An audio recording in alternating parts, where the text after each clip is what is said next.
All right. Before we going to our presentation, before that, I'll start with some Panganjali Umat, Swastiastu. All right. Here we would like to present about the material, pragmatic, and philosophy.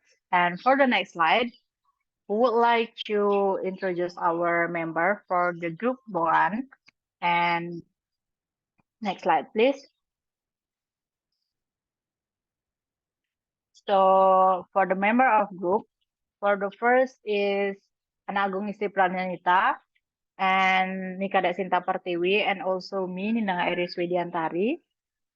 All right, for the next slide, for the chapter one, pragmatic and philosophy, what we do when we speak and what we actually mean, speech theory and the theory of conversational implicator for the chapter one will be explained by my friends. For the time is yours.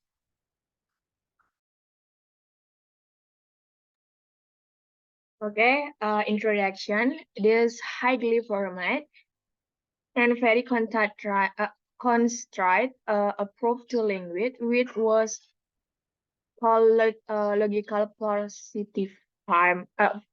Christmas was taken up by a number of other European and American philosophers like the British philosophers Alfred J. Ayert, who propagate the paradigm of logical parasitism and its so-called verificationist theory of meaning in him foremost and at the time widely read book language, truth and logic.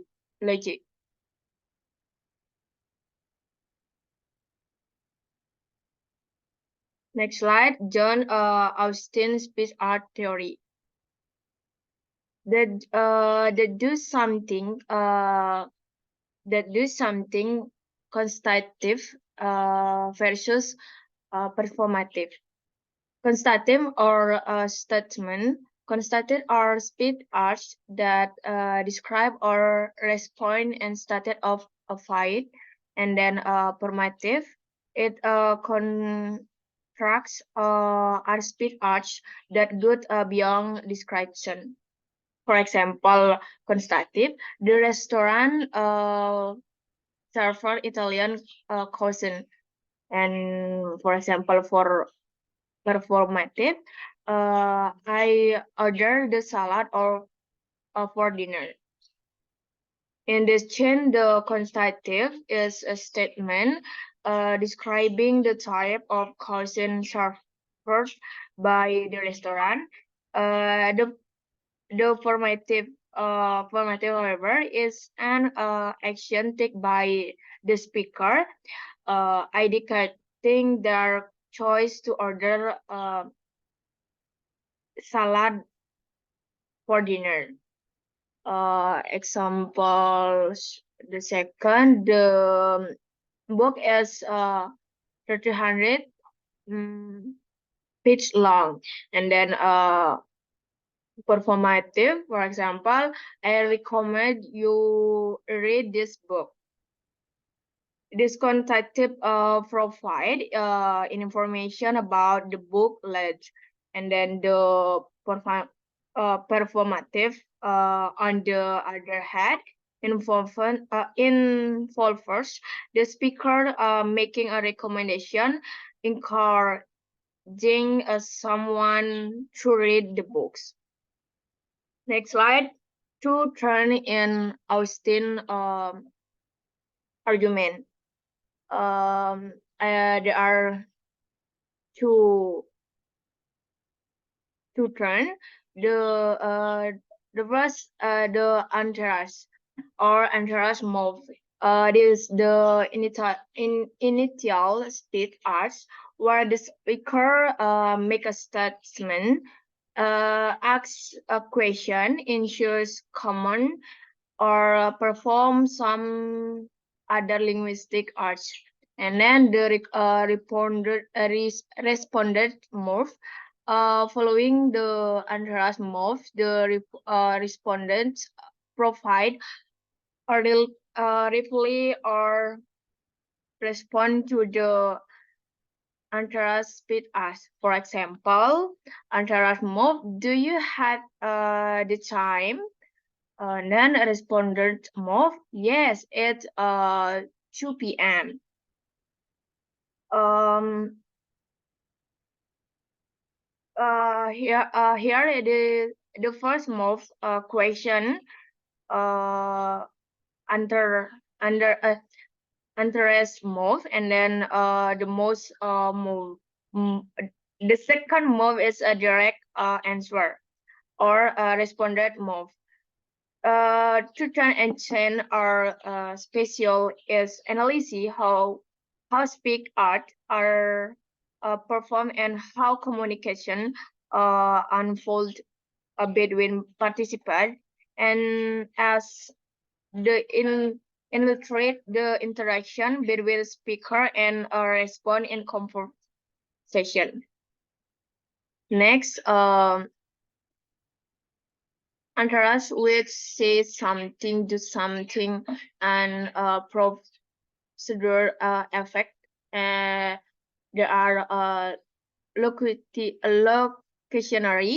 illocationary, and paralocationary art. Locationary art. The locationary art refers to the basic art of producing linguistic expression without considering it instead meaning or effect. And then illocationary art. The illocationary art is the communicated interaction or function behind the interest. And then perlocutionary art revert to the effect or response that the interest has on the listen. Next, for example, locationary art saying the coffee is hot. And then in illocationary art, could be say a request such as, "Do you have any plan for the weekend?" And then, for example, perform perlocutionary art as the speaker asks, "Do you have any plan for the weekend?" And the listener respond by making plan together. That's perlocutionary art influenced by the illocationary art of the question. In this example, the locationary art is a sibling setting and the temperature of the coffee. And then the inclusionary art is a saying about the lessons we can plan with is a request that take information or argument. And then the perlocutionary art made be that the listener share their weekend plan or initiated conversation about their upcoming activity, which is a response included by the illocutionary art and art of asking a question. Next material by my friend. So thank you for the time. Here I would like to explain about the John Shelley speak actually. And then for the next slide.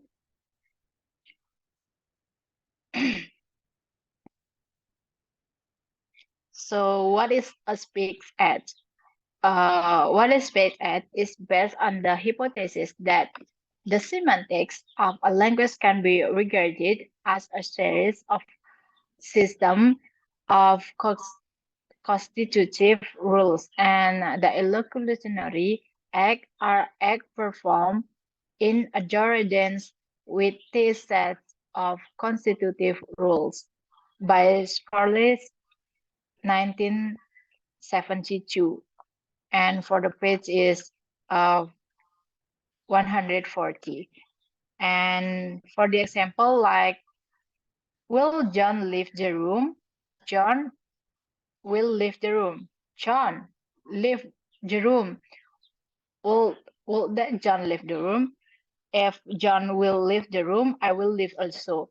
And he first point out that in all these uterine performance of different location acts of different acquisitions, the speaker refers to a particular person, for example, John, and predicate the act of that person leaving the room. And for the next slide,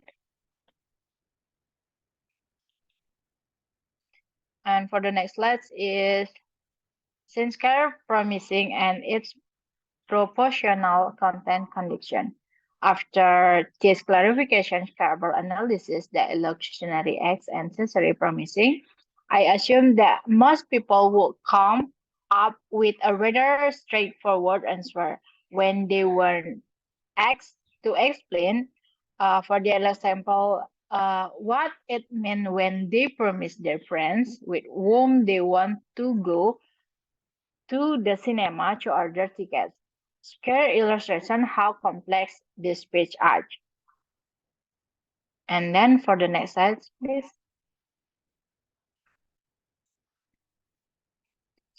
The illusionary acts, their constructive rules. For the first is proportional content rules. Especially what kind of proportional content the speech is to have, like what the speech act is about. And for the preparatory condition rules, it means like especially contextual required, especially regarding the speakers and the header epistemic and polytutonal state. The necessary prerequisites for the speech act. And for the next is sensory condition rules, especially with psychological, the state of the speaker will be expressed by the speech arts. For example, like whether the speech arts is performed scenery or not. And for the last is essential condition rules, that what kind of illusionary acts and U-turns is to come as. And then for the next is,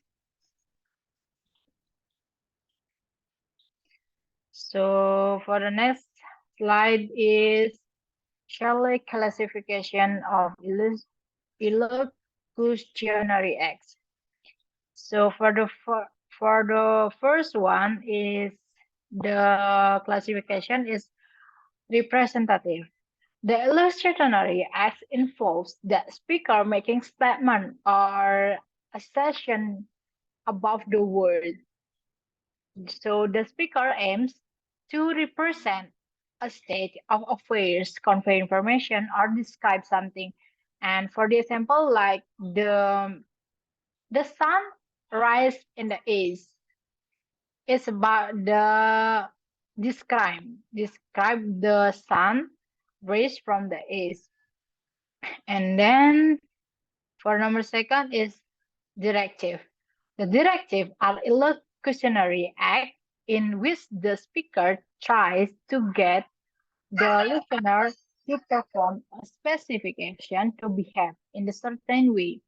They are used to give comments, make requests, and also offer suggestion or provide advice. And for the example, like request, commending, and suggestion and advising.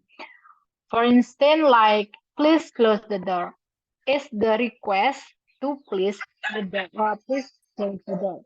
And then for the number 3 is commissive.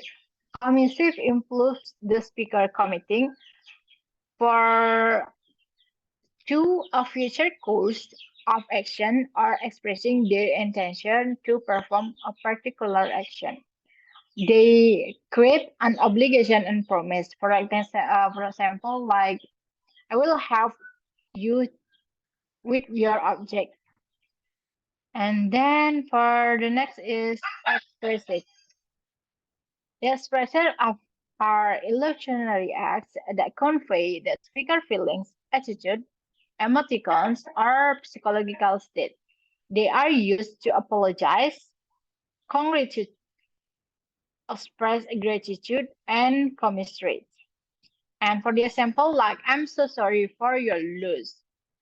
And then it is about the apologizing. And for the next is declaration. The declaration of illocutionary act that bring about the change in the external world simply by making the utterance. They are performative in nature, but and also the utterance itself accomplishes a particular action. For the example, like pronouncing someone merits and then resigning from a job, and also or questioning a shift. And the sentence example, like I know pronounce you husband and wife. And then for the next slide, here I would like to explain about the direct and indirect speech. So the direct speech are the straightforward and explicit. The speaker intended meaning aligns with the literal meaning of the word used. So the illusionary force is clear and directly expressed. And for the example, like a direct request, please pass the salt. In this case, the speaker intonation is to request the listener to pass the salt, and there is no hidden meaning or indirect communication involved. And for the indirect speech as involves the use of language in a less straightforward and more implicated manner. So the speaker intended meaning might not align with the literal meaning of the words, and the illustrationary force is conveyed indirectly. So for the example, like an indirect request is, it's hard in here, isn't it? And in this case, the speaker intention is to ask someone to open the window or to turn on a fan or the AC or the air conditioner, but the request is not especially stated. The listener is expected to infer the intended request based on the context, and the indirect expression is the comfort with it. All right, that's about indirect, direct and indirect. For the next slide. So here, about the speak ed theory from a cross-cultural perspective. So I found the four here. For the first is polynesian norm. For the polynesian norm is a vary across cultures, and this kid how individuals should explore politeness, respect, and difference in their speech as. These norms can impact the way requests, revolts, and compliments are expressed. And for the example, like in Japanese, speaker may say sumimasen, otore wa doku desu ka. It's mean like the politeness norms in Japanese. Like say sumimasen before say something.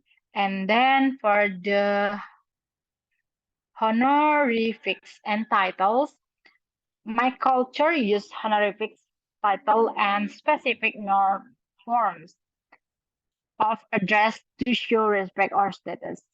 The use of these linguistic makers is crucial in speech act because the particular in addressing of referring to others. For example, In Japan, use san before the name. So when we say the Japanese name, we should use Tanaka-san like that. And then for the next is silence and nonverbal communication. Silence and nonverbal communication just play a significant role in cross-cultural communication. So the interpretation of both facial expression and body language can vary between cultural and affect speech as. For example, like during a conversation, a Navajo individual may pause to show attentiveness and respect for the speaker words. And then for the next in ritual and ceremonies. The cultural ritual and ceremonies often involve speakers also and the whole specific meaning and significance. This event can include wedding, funerals, religious ceremonies, and formal gathering. For example, like in Hindu, in traditional Hindu wedding, like in the Sapta Padi, like that. And for the next slide, please. So for this session will be explained by my friends. Okay, thank you. I will continue the explanation. Okay, for the this material is a picture showing socially binding force of speech acts. Soren argues that the neglect of the socially binding aspect of speech in philosophy and other disciplines has a result in the putting emphasis on the intention aspect of speech act and not on what is actually achieved when the speaker produces a speech act. Next slide, please. Okay, for the next slide is a maxim that guide conversation, Haig-Paul-Gray's theory of conversational implicator.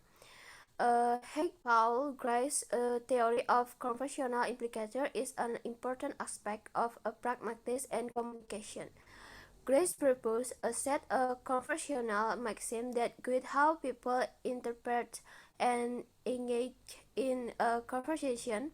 The maxims help explain how implicit meaning arises in conversation when speakers don't follow the maxim precisely.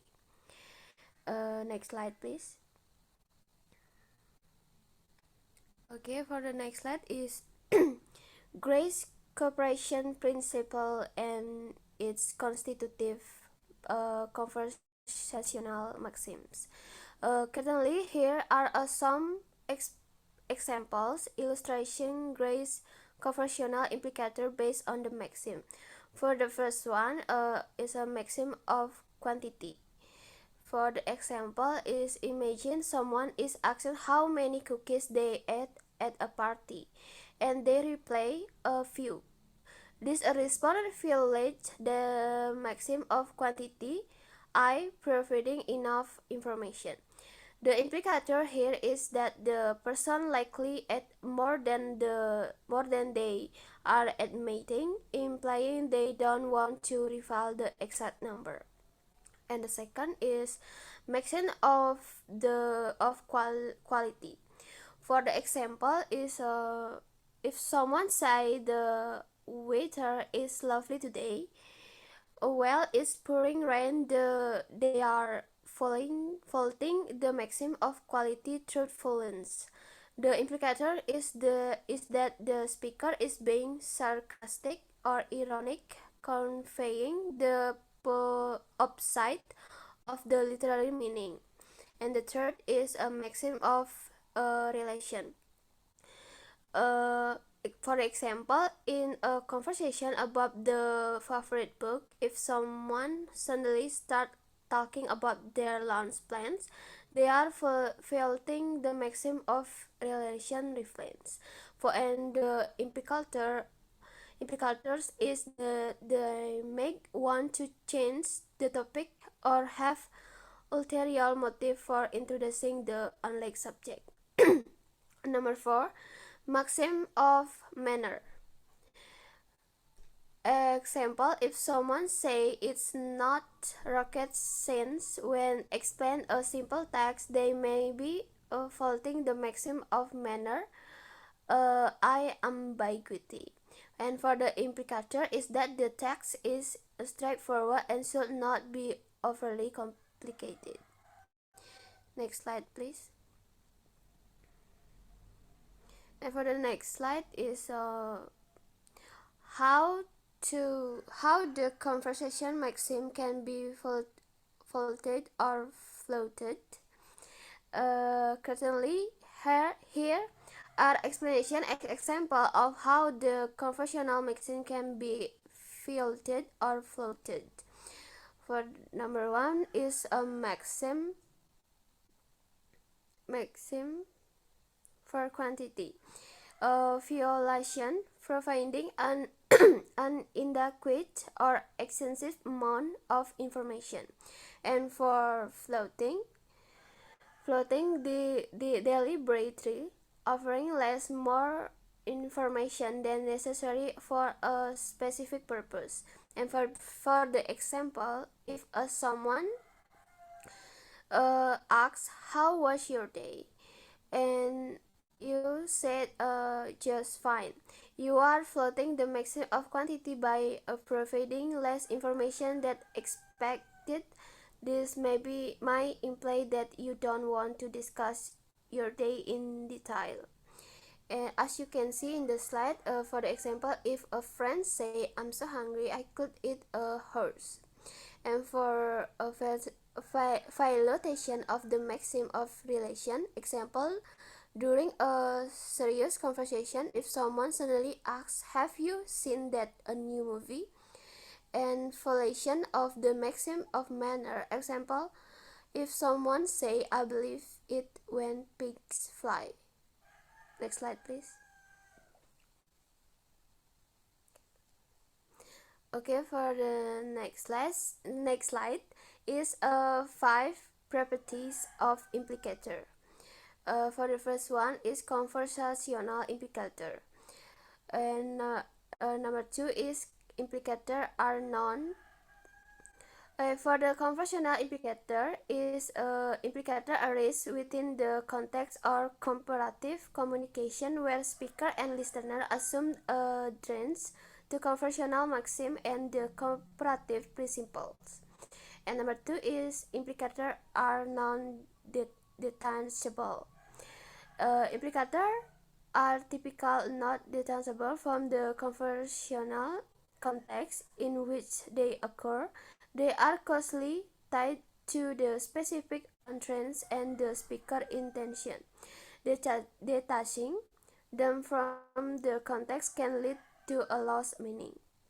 And number 3, implicators are calculable. Implicators can often be calculated or inferred by listener based on the context, conversational maxim, and the specific linguistic expression used by the speaker. Listener make inference to determine the implied meaning. And number 4 is implicators are non-conventional. Implicators are not part of conventional linguistic, meaning they depend on the speaker intention and specific context. They are not accounted in the dictionary or grammatical rules. Number 5 is implicators are not fully determinable.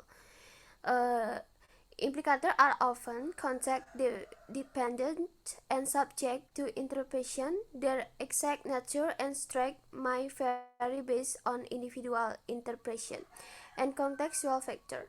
Implicators are not always fully determinable with absolute precision. Okay, and for next slide, please. Okay, for the next slide is a Gray's theory of anthropological linguistic perspective.